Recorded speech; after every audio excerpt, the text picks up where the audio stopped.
Welcome to this New Thinking for a New World podcast of the Talberg Foundation. War. What is it good for? Turkey and Greece are locked in a struggle in the Eastern Mediterranean. This struggle feels like it belongs more in 1920 than in 2020. What happens if Turkey's President Erdoğan miscalculates how far he can push the Greeks? Could this lead to war between the two NATO allies?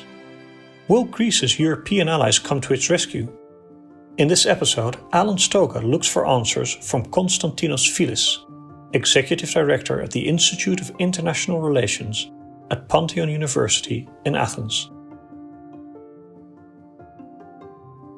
One of the hottest of global hotspots today is the Eastern Mediterranean.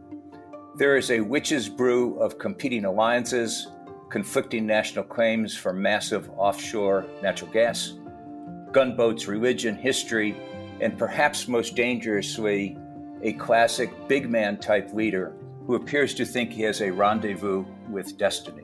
I want to talk about all those elements, but let me start with a very simple question, Constantinos. Do you think there will be a war between Greece and Turkey anytime soon? No, I don't think so, and I don't hope so. There are many reasons for that. The main, of course, being that Greece and Turkey are both NATO allies, part of NATO. And although NATO might be considered as obsolete by President Trump or been suffering from brain death, as President Macron has stated, it seems to me difficult that we might see a war between Greece and Turkey.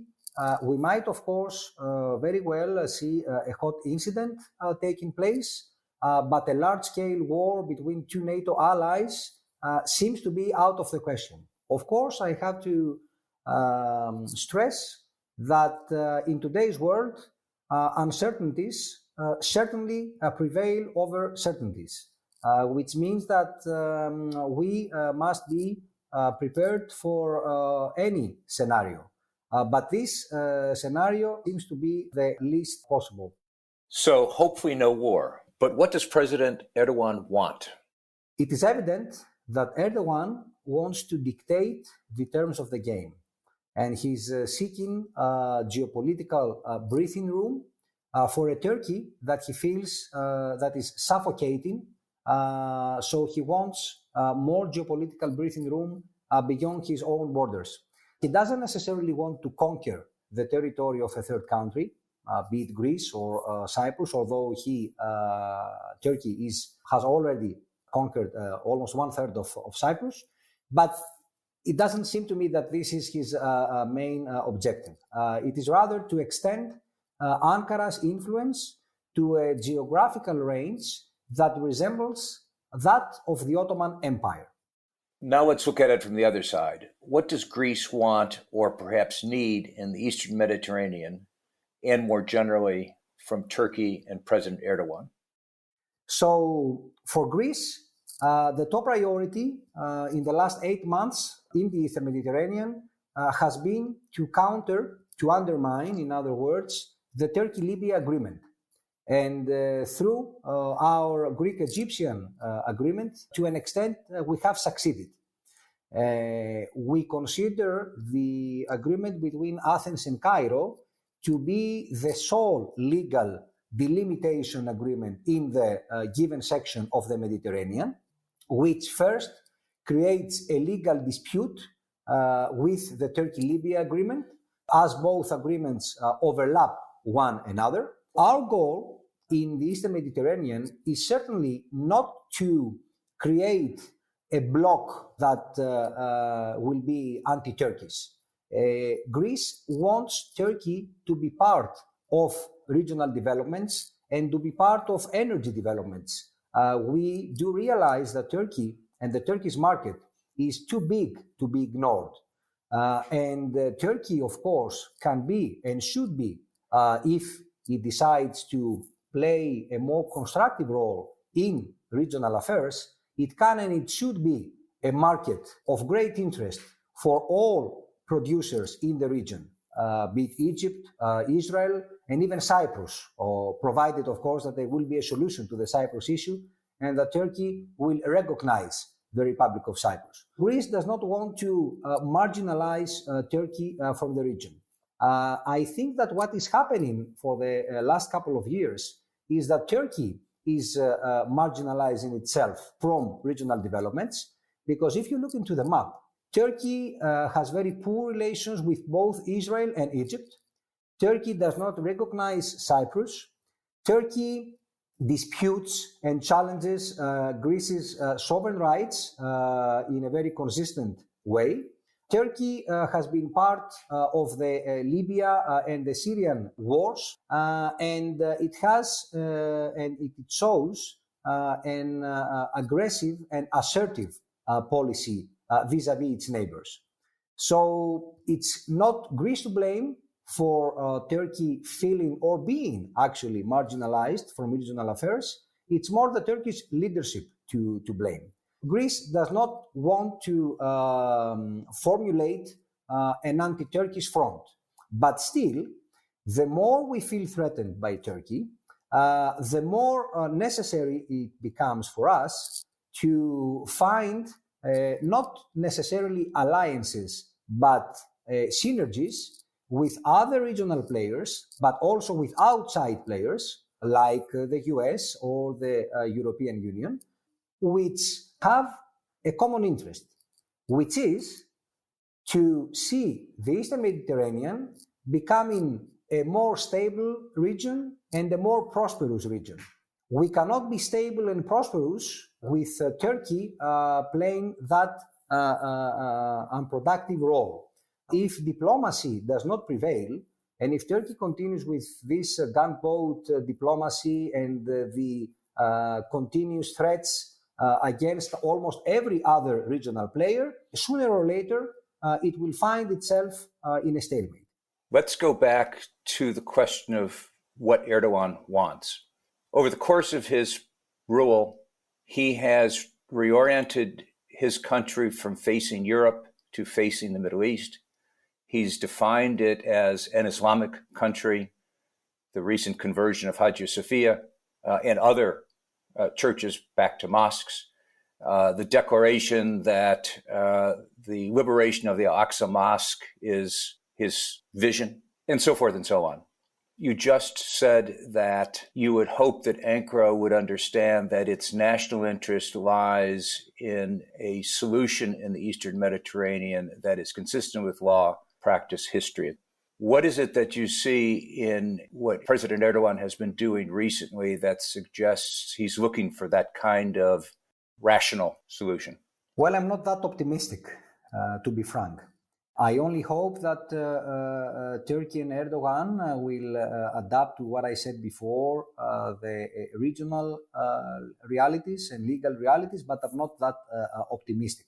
But furthermore, what is worrisome is Erdogan's inclination to make comparisons between Islam and other religions, with the former always prevailing morally, as well as his strong view that the West is dishonest and corrupted, but also that its superiority is declining. In its neighborhood, only during the last year, Turkey has penetrated Syria. It has established positions in Iraq on the pretext of countering Kurdish terrorists. It is heavily involved in the Libyan war, but systematically breaching the UN arms embargo. And it has secured a base in Somalia. This did not take place in the last year, but some years ago. At the same time, it is using Muslim populations at various points on the globe to extend its influence. And it is doing this by claiming the role of the protector of Sunnis, trying to win over and become a rallying point for these Muslims. And this has gained Turkey a Muslim audience, but drawn the ire of the leaderships of many Muslim and Arab states. What's more, Turkey nowadays disputes the theory and practice of international treaties and conventions. It defies institutional processes and supranational organizations like the EU, like the United Nations, even NATO, although it's part of it. And it emphasizes, and this is due to President Erdogan's inclination to interpersonal relationships and what we call transactional diplomacy. It pointedly disregards international law, fabricating its own admixture of interpretations and case law to produce a result that is usually tailored to its own ends. So in all these ways, Turkey is trying to force Greece to come to the negotiating table.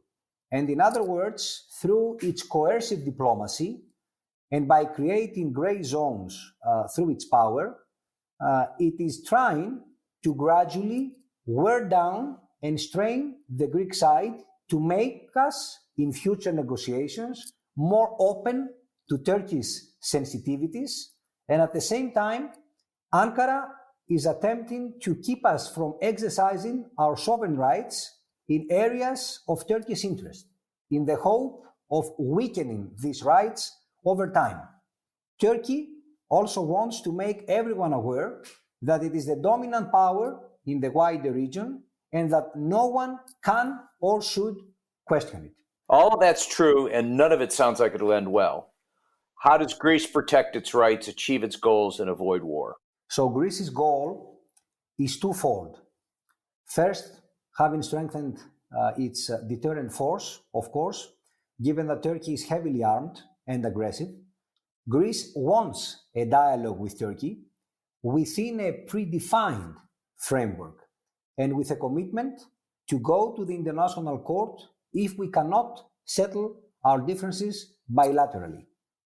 In fact, ideally, we would like to see a new rapprochement between the EU and Turkey, obviously in the context of a special relationship with specific commitments and terms that include good neighborly relations with Greece and Cyprus. Thus, EU-Turkey and Greece-Turkey dialogues could proceed in tandem. Of course, and I think this should be the second axis of our policy, for this to happen, Turkey needs to be given incentives and a way out of its current stalemate so as not to further alienate the pro-European camp within Turkey. But at the same time, we need resolve and economic measures to tone down Turkey's aggressiveness. What do you think the Europeans and the Americans should do to support Greece? Erdogan gains confidence every time he sees either the EU or the US show their surprising level of tolerance for Turkey's moves. So this makes the message unclear, and the Turkish leadership takes advantage of this. But the biggest challenge is that the West hasn't yet developed a consistent policy as to how it should deal with Turkey. Erdogan's Turkey thinks that it does not belong to a camp, that it is too powerful and too big to be under the umbrella of any intergovernmental institution. And of course, Turkey, according to Erdogan, can negotiate on an equal basis with other major powers.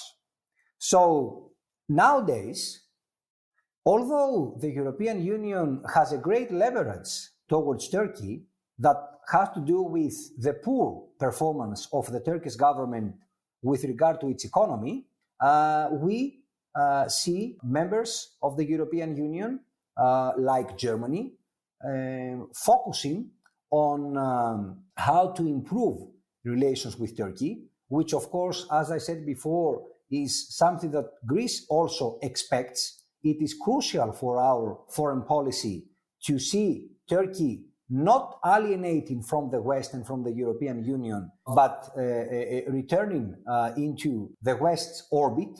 But this does not seem to be the case anymore.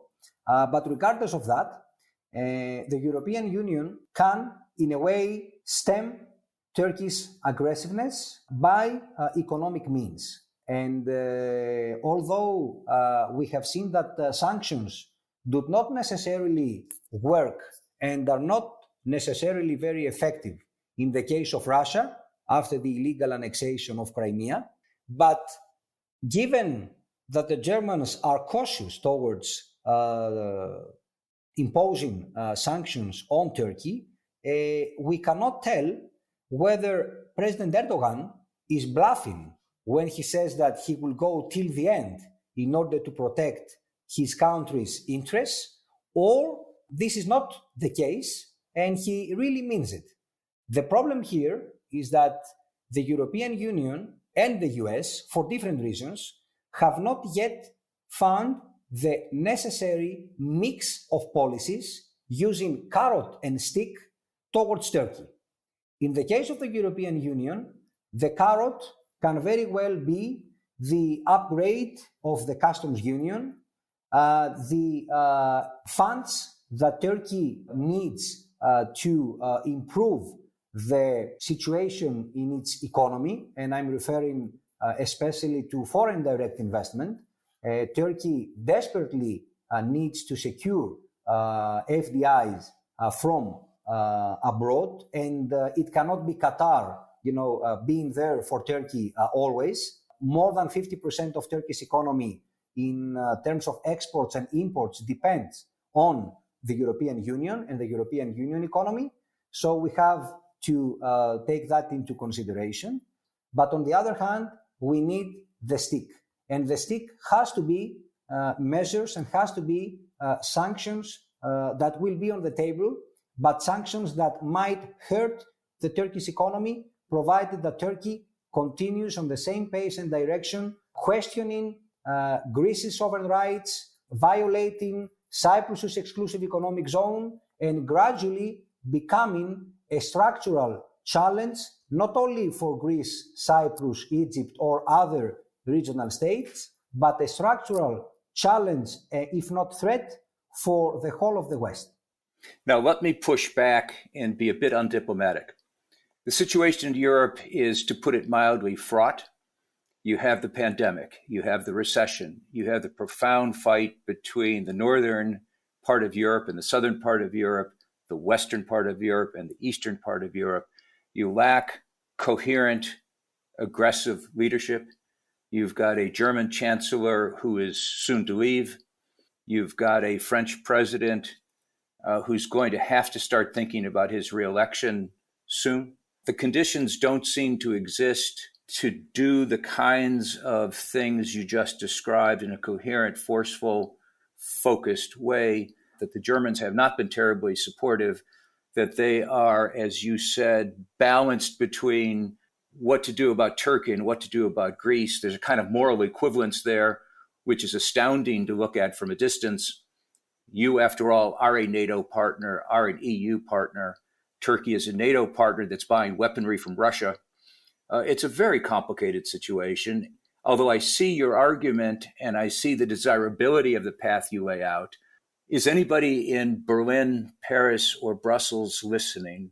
First and foremost, Greece is vigilant in order not to let Turkey run rampant in the Eastern Mediterranean, and be sure about it. However, I agree with the core of your argument that nowadays the European Union is facing so many challenges, both abroad but also inside the European family, that the way we tackle the Turkish challenge might not be a priority. Still, the Eastern Mediterranean is a region which is becoming the focus, or one of the focuses of international affairs. Why is that? Because we have so many challenges being concentrated in the region at the same time, namely failed states or dysfunctional states, to be politically correct, like the ones in Libya and Syria.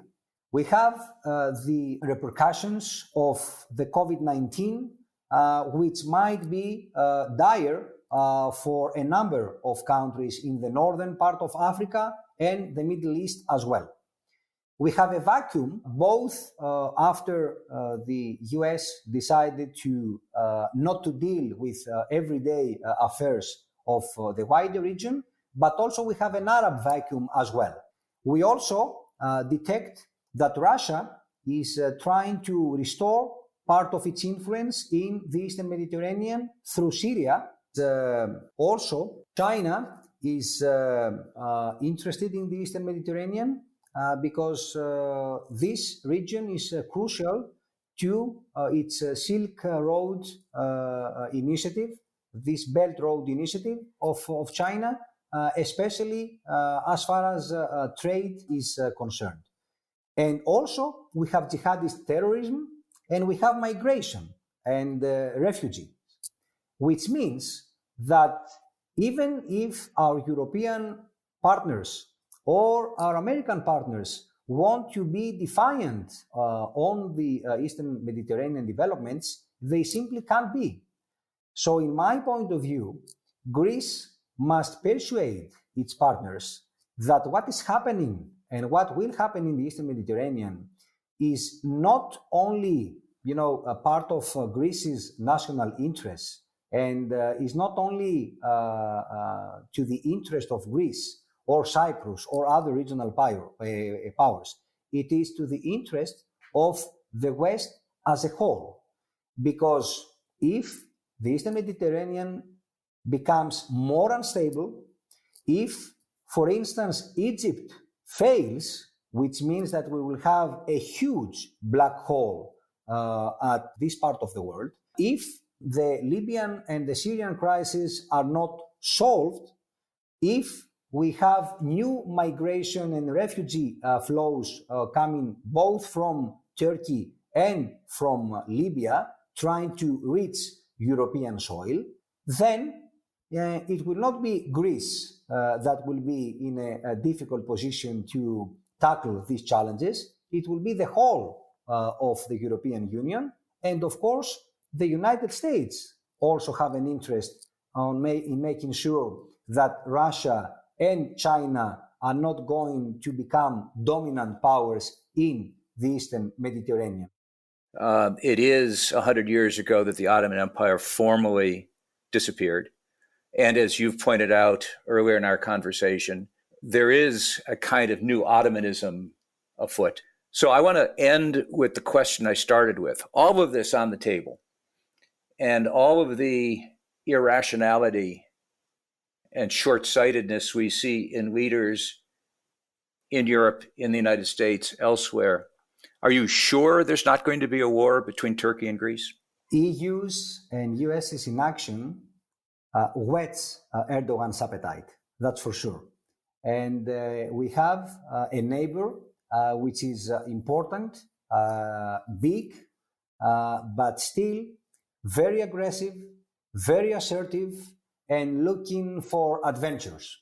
Turkey is exercising a coercive diplomacy and wants to impose its will on other states in the region, but in a wider area as well.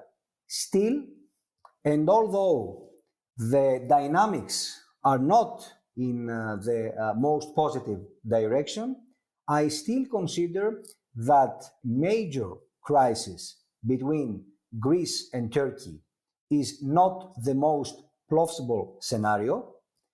It seems to me that the next couple of weeks will determine whether Greece and Turkey are going to enter into a dialogue with the restart of the exploration talks, which ended in March 2016.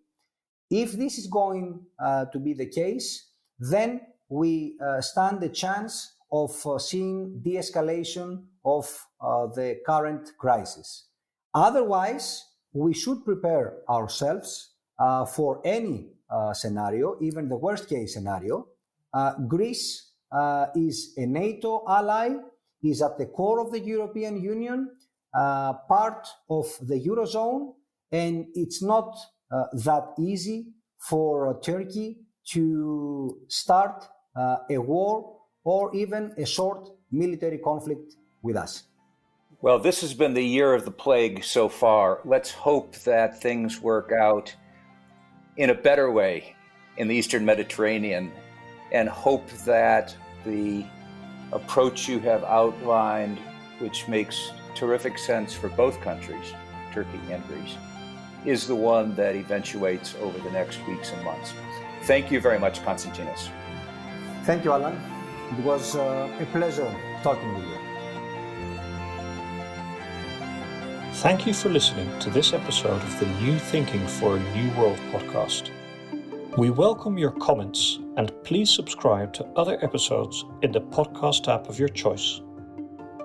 This podcast was made possible with the generous support of the Stavros Niarchos Foundation.